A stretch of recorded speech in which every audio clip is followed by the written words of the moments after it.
How's it going out there? Welcome to Stock Talk with Mike. Today I want to talk about some of the craziness that's going on in some of the more speculative names in the market. It seems like there's just this pure euphoria around some of these pre-revenue speculative plays that have just been shooting absolutely crazy high. I want to provide a little bit of context and perspective and talk a little bit about portfolio construction to beat the market over the long term.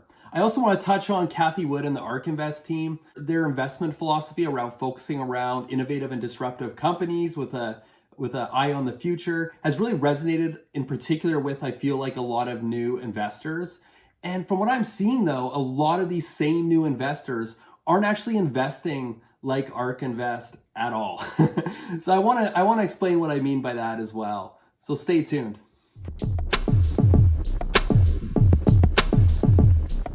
There's always some degree of speculation when you make an investment. You're buying shares in a company with the idea that they're going to be worth more in the future, right? But I'm talking about deeply speculative companies with no revenue, no history of revenue growth, that they may have very disruptive technology, but they don't have a clear path to what those revenues will look like in a long-term sustainable business, right? You see it a lot in the EV sector with charging companies and LiDAR companies right now, or in the genomic space.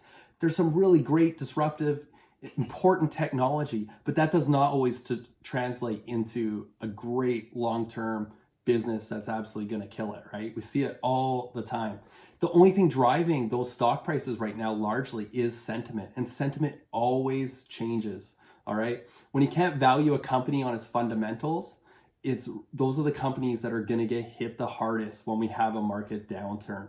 I'm just seeing a lot of particularly new investors posting their top 5 stocks. And a lot of times these companies don't even have more than, $100 million in revenue combined. And that's super alarming. It's worked this year, but that will not work for the long term. All right, and a lot of these same investors are, as I mentioned, disciples of Cathie and the ARK Invest team and their focus on disruptive and innovative companies.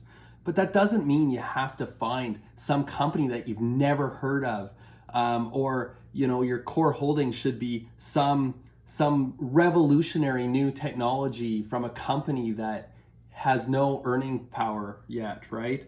And that's not what ARK Invest does either, right? I mean, you look at their top 10 holdings in their flagship fund, the ARK Innovation ETF, ARKKK, and a lot of these companies have massive market caps, a history of revenue, big revenues, and big revenue growth, all right? Their biggest holding, Tesla, $800 billion market cap, $28 billion in revenue a year, 40% year-over-year revenue growth.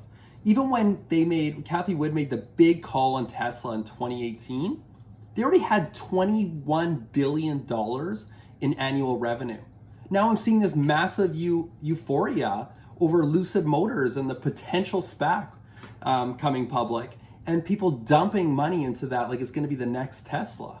They don't even have any revenue yet. No, they haven't sold a car yet, right? Highly speculative. And you know what?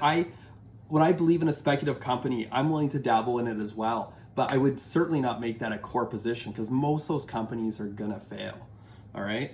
But you look at some of these other ones in the top 5 or so here. I just looked at some market caps. Roku, $50 billion market cap.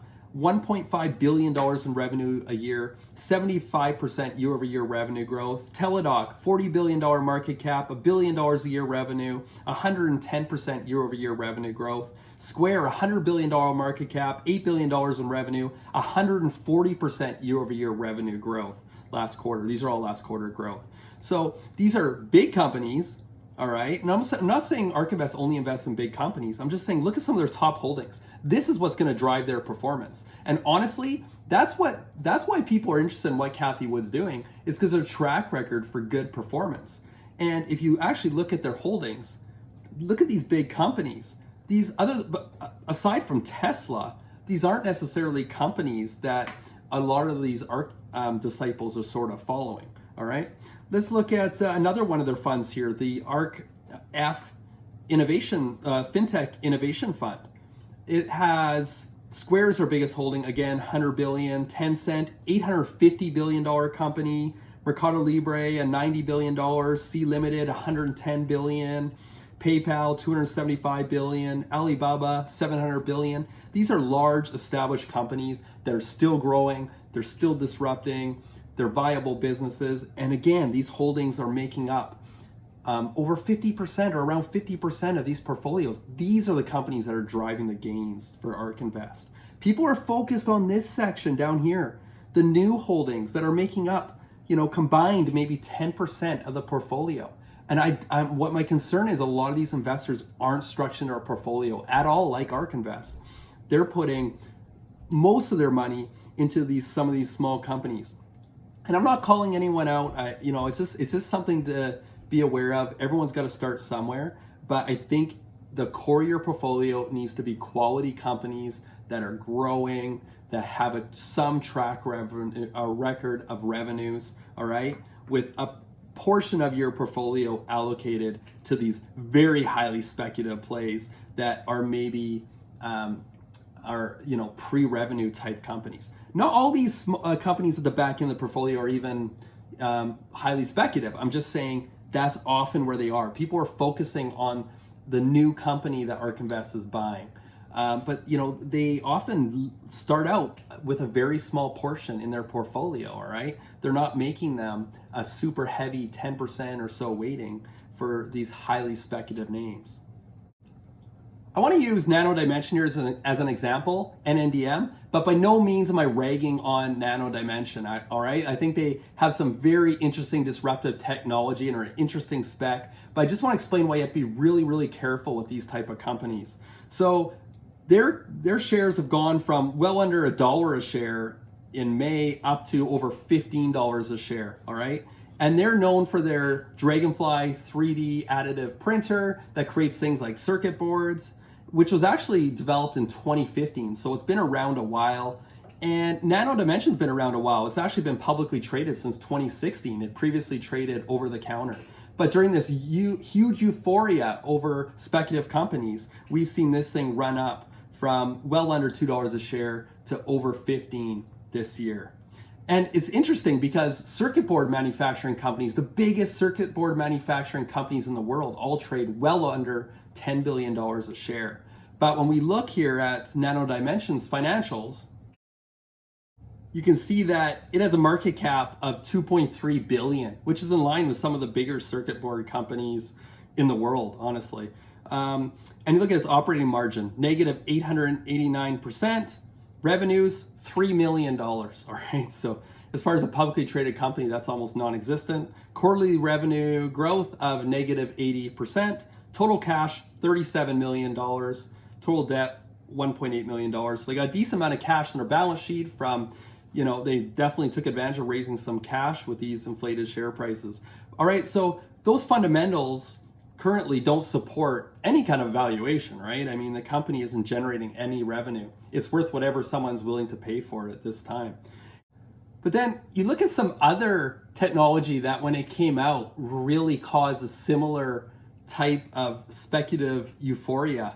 And I'm looking here at 3D systems. And I'm not trying to compare Nano Dimensions to 3D systems, even though they both have 3D products. But at the time, around 2010, when 3D systems, 3D printers were believed to just go huge, all right? So they're involved in 3D manufacturing, but then also sort of the more retail side. And their stock went from almost nothing, a buck or two a share, up to almost $100 a share in the matter of a year or so. And then look at that, right back down to almost nothing, until very recently it shot up to $35 again. And that's sort of the market we're seeing, that highly speculative market. But look at the flat line outside of that euphoric period here, all right? As this is a company that really hasn't shown, even though it was very interesting technology and there was a lot of buzz around 3D printers at the time, it didn't really translate into this massive beast of a company that was just growing revenues hands over fist. And it doesn't always work out that way. And then you look at a company like NVIDIA that does nothing but win, and it's involved in all kinds of disruption, right? They're the semiconductor computer chip company that's involved in gaming, but also really deep learning AI as well, in a number of leading industries like autonomous driving, and they do nothing but win, all right? They have they have had just beast returns over the long term, all right? Last year, they returned 120%. When I bought it 4 years ago, it was already a very large company. So you don't necessarily have to go to this newly traded company or these small specs to get outsized returns, not even close. Over the last 5 years, NVIDIA has returned 1,800%. And it's right here in the open in front of everyone's eyes as one of the larger big cap companies out there. In the last 20 years, it's returned 6,000%. All right. NVIDIA is just like such a no-brainer for a new investor that wants to invest in disruptive technology. And ARK Invest has been huge benefactors of NVIDIA, and they've been invested in NVIDIA for years. Let's look at NVIDIA's financials today. All right. It's a big company, $322 billion company. All right. You might think, well, you're not going to get outsized returns or huge, massive returns like you would a disruptive company if it's already so big. All right. Look at their profit margins, 26%, revenue, 14.8 billion. Look at their quarterly revenue growth last quarter, 57%. All right. This is still a company that's highly disruptive in highly disruptive markets. Don't know how NVIDIA couldn't beat the market over the long term, and the underlying fundamentals support this business. I think a company like NVIDIA is a great core holding to have in anyone's portfolio. So I really don't think there's anything wrong with investing in very speculative stocks, all right? But that risk needs to be weighted appropriately in your portfolio. And I'm talking about the deeply speculative, like pre-revenue type companies. I invest in those type of companies myself, and I like to think I'm a fairly high risk investor, but I only keep that to about a 10% allocation of my portfolio total for no matter how many of those type of stocks I have, all right?